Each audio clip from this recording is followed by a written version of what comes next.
राताराति कोटिपति होइजिबार स्वप्न नहीं बेआईन भाव में चोराचालाण करुवा कफ सिरप को जबत कर अभियुक्त सुनेली स्वप्न को भांगी आज चूरमार करिछि गुइंदा अबकारी कार्यालय। एपरि किछि कफ सिरप चोराचालाण घटनार पर्दाफाश अबकारी गुइंदा कार्यालय करिछि बोली एहार डेप्यूटी कमिशनर आज सूचना दैछन्ति। सूचना अनुसार एक बुलेट रे 3 जन अभियुक्त 250 बोतल बेआईन कफ सिरप को राताराति कोटिपति हेबार स्वप्न नहीं जाउथिबा बेले सहरर सहयोग नगर ठारे माड़ी बसिला गुइंदा अबकारी कार्यालय स्वतंत्र टीम। गिरफ अभियुक्त 250 बोतल कफ सिरप एक बुलेट गाड़ी सह नगद 1 लाख टंका जबत कर तेबे टंका केउठू अभियुक्त माने आनिथिले से नहीं सहर में चर्चा जोर धरिया बेले एही दिगरे मध्य तदंत जारी रहिछि बोली अबकारी गुइंदा कार्यालय डेप्यूटी कमिशनर राजेंद्र भोत्रा सूचना दैछन्ति।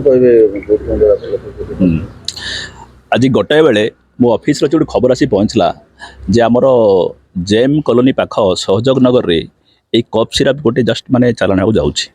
तो इमिडिएटली मोर डेप्यूटी सुपरिटेडेंट विपचरण मंडल इन्स्पेक्टर धनंजय पात्र एवं आलोक प्रधान एवं अन्य स्टाफ को निर्देश देली तो इमिडिएट जाकि ताको माने पेट्रोलिंग करियो चेक करिवे। देखला लोक माने गोटे बुलेट मोटरसाइकिल रे गोटे धला जंगर जरीमुणा रे एई 250 बॉटल्स कफ सिरप को माने चालाण करता समय सहयोग नगर पाखरे जबत होइछि।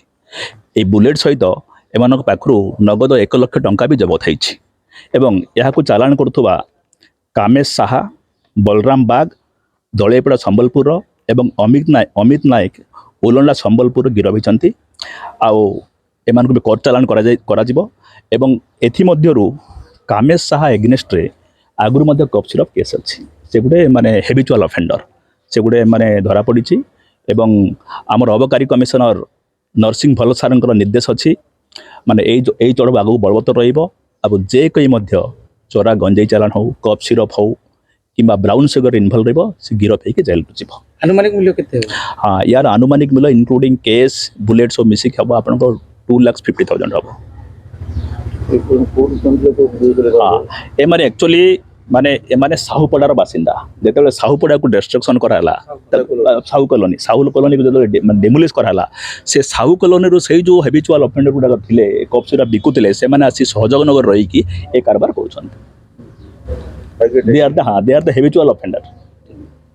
ओके ए गाड़ी नहीं जो हां ए बुलेट नोथलेस माने। ब्यूरो रिपोर्ट ब्लैकेट न्यूज ओडिया।